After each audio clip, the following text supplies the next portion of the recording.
সকলকে জয় যিশু। মহান ঈশ্বরের গৌরব হোক। আজকে আমরা ঈশ্বরের বাক্য দেখব মথি তার 19 অধ্যায় 16 পদ থেকে 26 পদ। এখানে একজন ধনী যুবকের ঘটনা ঈশ্বর বর্ণনা করেছেন। আসুন আমরা পড়ি। পরে একজন যুবক এসে যিশুকে বলল, গুরু, অনন্ত জীবন পাওয়ার জন্য আমাকে ভালো কি করতে হবে? প্রভু যিশুর কাছে এসে সেই ব্যক্তি বলে যে অনন্ত জীবন পাওয়ার জন্য আমাকে কি করতে হবে? তখন প্রভু যিশু তিনি তাকে বললেন, ভালোর বিষয়ে কেনই আমাকে জিজ্ঞাসা করছো? ভালো মাত্র একজনই আছেন। যদি তুমি অনন্ত জীবন পেতে চাও তবে তাঁর সব আদেশ পালন করো। এখানে প্রভু যিশু নিজের থেকেও তার পিতাকে, ঈশ্বরকে বড় দেখিয়েছেন। কারণ আমরা জানি ঈশ্বরের বাক্যেতে প্রভু যিশু কখনো নিজেকে বড় করেননি, নিজেকে অহংকারও করেননি, নিজেকে নম্র করেছিলেন এবং পিতাকে উচ্চে উঠিয়েছিলেন। তো ওই জন্য ঈশ্বর বলছে যে আমাকে ভালো বলছো কেন? ভালো একজনই আছে, সে হচ্ছে ঈশ্বর। তখন সেই যুবকটি বলল, কোন কোন আদেশ? তখন যিশু বললেন, খুন করো না, ব্যভিচার করো না, চুরি করো না, মিথ্যা সাক্ষ্য দিও না, মা বাবাকে সম্মান করো, আর তোমার প্রতিবেশীকে নিজের মতো ভালোবাসো। এই যে আজ্ঞাগুলো প্রভু যিশু তাকে স্মরণ করিয়ে দিচ্ছেন। তখন সেই যুবকটি যিশুকে বলল, আমি এগুলো সবই পালন করে আসছি, তবে আমাকে আর কি করতে হবে? বলছে, এগুলো তো আমি পালন করে আসছি। ব্যভিচার আমি করি না, আমি খুন করি না, চুরি করি না, মিথ্যা সাক্ষ্য দিই না, বাবা মাকে সম্মান করি, আমি সবই করেছি। তাহলে আমাকে এখন কি করতে হবে? তখন যিশু তাকে বললেন, যদি তুমি পুরোপুরি খাঁটি হতে চাও তবে গিয়ে তোমার সমস্ত সম্পত্তি বিক্রি করে গরিবদের দান করো, তাতে তুমি স্বর্গে ধন পাবে। তারপর এসে আমার শিষ্য হও। তখন প্রভু যিশু বলছে যে আরেকটি কাজ তোমার বাকি আছে, তুমি যাও, তোমার যে সম্পত্তি আছে সেটা বিক্রি করে গরিবদের দিয়ে দাও এবং তাহলে তুমি স্বর্গে ধন পাবে এবং আমার শিষ্য হও, মানে আমাকে অনুসরণ করো।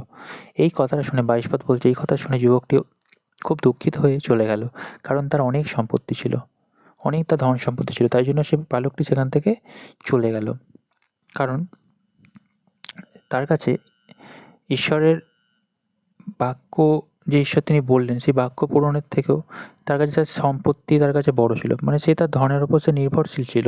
এটা আমরা বাক্য থেকে বুঝতে পারি যে সে ধনকে, মানে সম্পদকে, জগতের টাকা পয়সাকে খুব বেশি ভালোবাসতো। ওই জন্য ঈশ্বর যখন বললো যে তুমি এটা করো, তার বাক্যকে গুরুত্ব তিনি দেয়নি।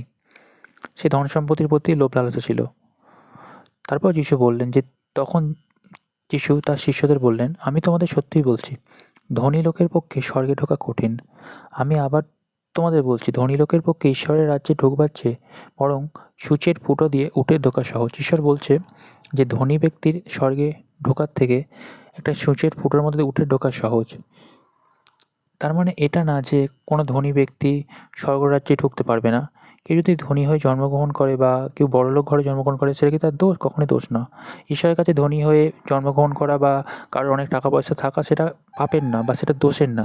কিন্তু তার যখন সেই তার বিশ্বাস, তার মানে ভরসা বা তার নির্ভরশীলতা সেই ধনের প্রতি থাকে, এই ধন আমাকে বাঁচাবে, তখন সেটা পাপ। ধন থাকা খারাপ না। ঈশ্বর অনেক সময় অনেককে ধন সম্পত্তি দেন। যেমন আমরা যদি পুরাতন নিয়মে দেখি, আব্রাহাম ধনী ছিল, দাউদ রাজা ছিল, তাদের অনেক সম্পত্তি ছিল, কিন্তু যেমন আব্রাহাম, তার পুরো ধ্যান তার ঈশ্বরের প্রতি ছিল।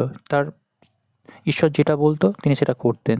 তো বড়লোক হওয়া খারাপ না, টাকা পয়সা থাকা খারাপ না, ঈশ্বর দেন, ঈশ্বর অনুগ্রহ করেন, কিন্তু আমাদের ভরসা, আমাদের বিশ্বাস যেন প্রভু যিশুর প্রতি থাকে। আমরা যেন সেই ধনের উপর নির্ভর না করি। আর আমরা আমাদের ধন দিয়ে যেন ঈশ্বরের সেবা করতে পারি। আমরা আমাদের ধন দিয়ে যেন ঈশ্বরের গৌরব করতে পারি, কারণ ঈশ্বর যা কিছু দিয়েছে তার গৌরবের জন্য। আমরা যেন মানুষকে যাদের নেই তারা যেন আমরা যেন তাদেরকে দিই। তো এই জন্য ঈশ্বর বলছে। আর 25 পদ বলছে, এই কথা শুনে শিষ্যেরা আশ্চর্য হয়ে বললেন, তাহলে পাপ থেকে কে উদ্ধার পেতে পারে? 26 পদ বলছে, যিশু শিষ্যদের দিকে তাকিয়ে বললেন, মানুষের পক্ষে এটা অসম্ভব বটে, কিন্তু ঈশ্বরের পক্ষে সম্ভব। আমেন। তো ঈশ্বরের কাছে সব কিছুই সম্ভব, যেটা মানুষের দ্বারা সম্ভব না। আমরা জানি ঈশ্বরের কাছে অসম্ভব কিচ্ছু না। তাই ঈশ্বরের কাছে সব কিছুই সম্ভব, কারণ ঈশ্বরের অনুগ্রহ দ্বারাই আমরা পরিত্রাণ পেয়েছি। আমরা আমাদের কোনো কর্ম দ্বারা না, আমরা আমাদের কোনো পূর্বপুরুষদের অলীক আচরণ দ্বারাও না, বা যে কোনো বিষয় দ্বারা না, আমরা উদ্ধার পেয়েছি প্রভু যিশুকে বিশ্বাস করে, তার সেই মহামূল্যবান কুশী ও রক্ত দ্বারা আমরা ধার্মিক গণিত হয়েছি। তো আমাদেরকে ঈশ্বরের প্রতি বিশ্বস্ত থাকতে হবে এবং তার প্রতি নির্ভরশীল থাকতে হবে। এটাই এই বাক্য থেকে আমরা শিখলাম। সকলকে জয় যিশু।